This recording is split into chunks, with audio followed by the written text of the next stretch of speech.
Ho visto l'inferno, il purgatorio e il paradiso, straordinaria e sconvolgente testimonianza di Gloria Polo, prima parte.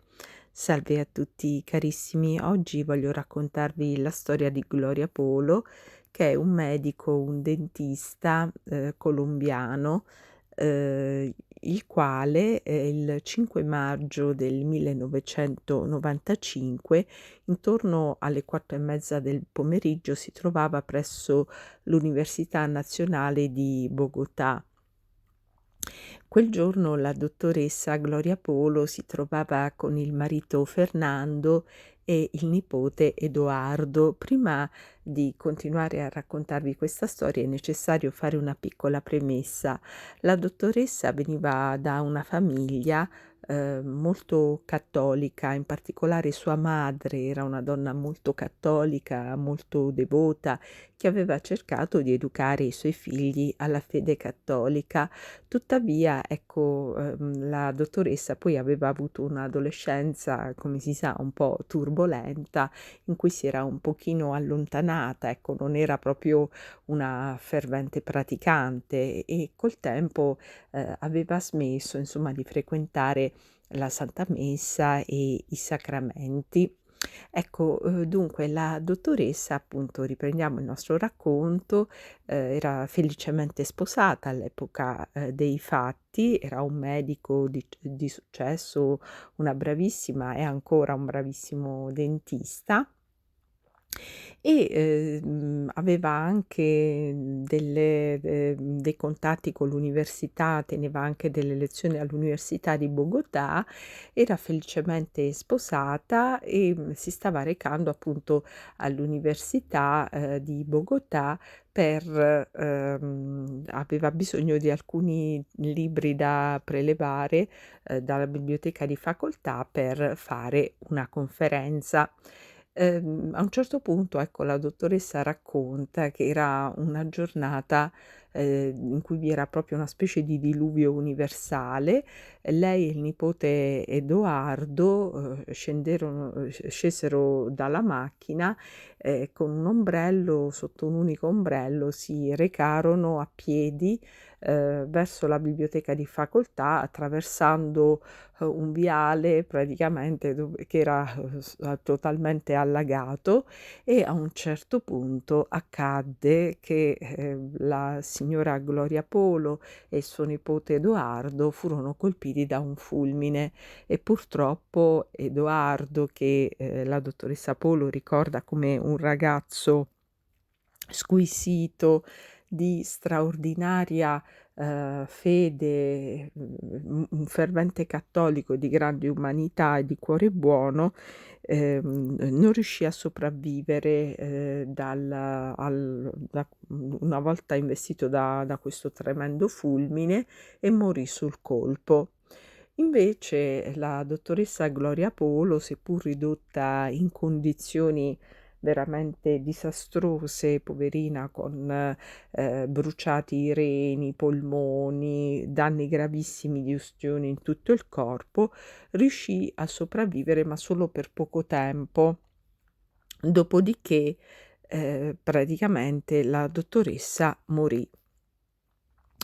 Ora, la dottoressa ha scritto un memoriale, in cui racconta, quello che ha visto, nel momento del suo trapasso, un trapasso che si è clamorosamente concluso con un ritorno alla vita. E infatti, ecco, il caso della dottoressa Gloria Polo è veramente ha lasciato tutti a bocca aperta, perché la donna era, clinicamente morta, e tale perché erano gravissime le ustioni che aveva riportato, insomma molti suoi organi vitali carbonizzati, eppure è tornata alla vita.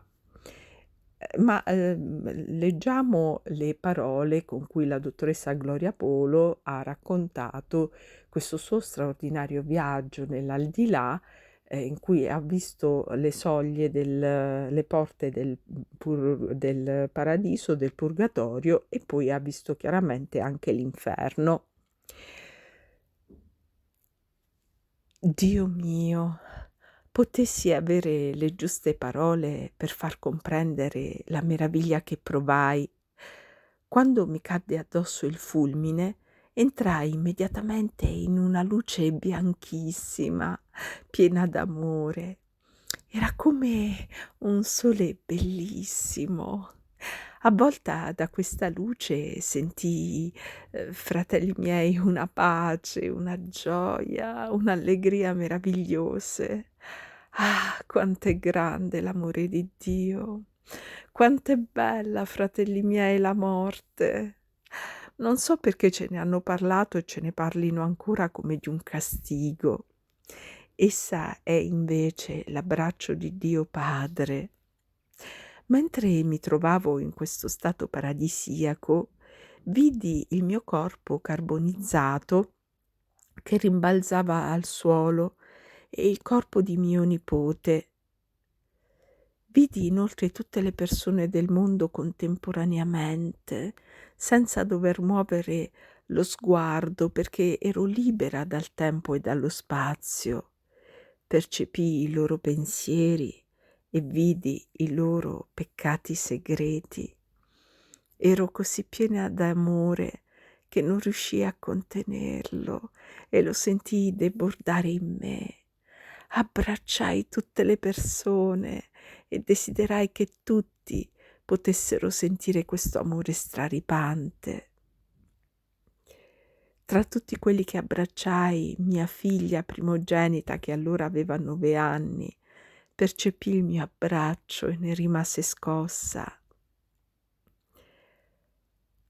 Quando mi soffermai con più attenzione sul mio corpo, ormai esanime e carbonizzato, tale vista mi ridestò dall'ubriacatura di gioia e di amore ed esclamai: «Oh perdinci, ma sono morta!» E pensai: «Ah, i miei figli, che diranno questi piccolini della loro mamma che non ha mai avuto tempo per loro?» Fino a quel momento ero stata infatti una mamma molto assente. Uscivo di casa molto presto e rincassavo molto tardi, quando già i miei figli dormivano. Riuscivano a vedermi solo la domenica, ma guardando ancora meglio il mio corpo mi accorsi che era ormai abbrustolito e dissi: «A cosa potrò servirgli in questo stato, con questo corpo carbonizzato?» E siccome il trovarmi fuori dal corpo non aveva annullato la mia personalità, mi sollevai al vano pensiero che già gli avevo comprato tutto ciò che era ai miei figli necessario per vivere, nell'illusoria speranza che tutto ciò che avevo fatto per loro potesse essere per loro garanzia di una vita ormai pacifica. Ma la luce che mi avvolse appena uscita dal corpo mi attirava a sé. Mentre salivo più su in questa luce di amore e di gioia, vidi mio padre, mia madre, i miei nonni, i miei bisnonni e tutti i miei parenti. Mi resi conto che avevo speso un sacco di denaro per pagare persone che mi spiegassero della teoria delle regressioni, nell'erronea convinzione di riuscire a sapere se la mia bisnonna si fosse reincarnata. Siccome queste regressioni erano molto care, decisi di non verificare dove si era reincarnata la mia bisnonna. Adesso mi rendo conto che non c'è alcuna reincarnazione, perché la mia bisnonna era lì, davanti a me, fratelli miei. Dopo essermi abbracciata con tutti i miei cari lì presenti in questa dimensione, priva di spazio e di tempo, vidi mio nipote Edoardo che era morto con me colpito da quel fulmine, e lo vidi abbracciare la sua mamma, la quale in quel momento stesso in cui egli moriva era a casa e stava dando lo straccio. Mentre riceveva quest'abbraccio invisibile ai suoi occhi, la mamma fu presa da un forte sconforto, cadde a terra e con le mani sul cuore e rigirandosi gridò: "No, Dio mio, non farmi questo, perché è troppo, non potrò resistere a questo dolore così grande." Mia cognata non comprese il senso di quel sentimento e non raccontò a nessuno quanto le era accaduto. Quando però il Signore mi permise di riprendere coscienza e di rivedere mia cognata, le dissi: "Ti ricordi quando cadesti a terra e rigirandoti sul pavimento in preda a uno sconforto mortale, dicesti che non saresti riuscita a sostenere il dolore? In quel medesimo istante ti stava abbracciando tuo figlio Edoardo." Continuai a salire e a un certo punto vidi l'ingresso di un luogo meraviglioso. A 2 lati dell'ingresso c'erano 2 alberi dalla bellezza praticamente indescrivibile. In quel luogo vi erano un giardino e un lago splendidi, una luce carica di amore vivo, tutto era vita e tutto esprimeva pace. Ah, che gioia essere lì, fratelli! Non vedevo l'ora di entrarci. Mentre stavo per entrare in quel luogo paradisiaco, sentii il grido di mio marito che per grazia, mentre era aggrappato a un albero per isolarsi dal suolo durante quel temporale e non essere folgorato, poté vedere la mia anima e quella di mio nipote lasciare i nostri corpi e salire verso quel luogo meraviglioso che vi ho descritto. "Gloria, per favore", gridava, "non ti arrendere. Gloria, ritorna. I bambini, Gloria." Io guardai dall'eternità e lo vidi coperto da ferite sanguinanti e piangente. Ah, quanto è grande il legame sponsale sacramentale! A quella vista la mia assunzione ebbe una battuta di arresto e iniziai a ridiscendere. Ah, che tristezza, fratelli!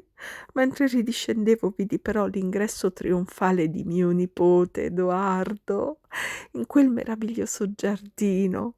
Mi guardò, alzò le braccia in segno di vittoria e, colmo di una felicità indescrivibile, ne varcò la soglia. Quando mi fecero ritornare mi fu chiaro che io non sarei assolutamente entrata in quel giardino. La mia esperienza paradisiaca, seppur limitata, fu dovuta al fatto che tutti gli uomini, ad eccezione dei suicidi, fratelli, ricevono l'abbraccio di Dio Padre.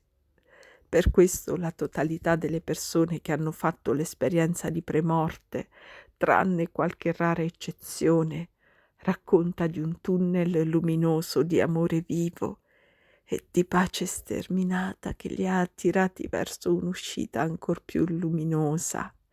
Questo tunnel di luce sono le braccia di Dio Padre, e la luce ancor più forte è il cuore di Cristo, porta del paradiso. Dio Padre però non obbliga nessuno, e quindi se qui in terra abbiamo deciso di vivere senza Dio, Egli non ci obbligherà a un'eternità con Lui. E allora, dopo averci abbracciato col suo infinito amore, ci consegnerà con infinito dolore al Padre che liberamente ci siamo scelti. Per Dio Padre sarà come strapparsi un pezzo dal proprio cuore. Io non diedi a Dio Padre questo dolore perché il tempo della mia vita non si era ancora concluso. Purtroppo però, nonostante continuassi a dare qualche segno di vita, qualche ora dopo il mio incidente, io morii.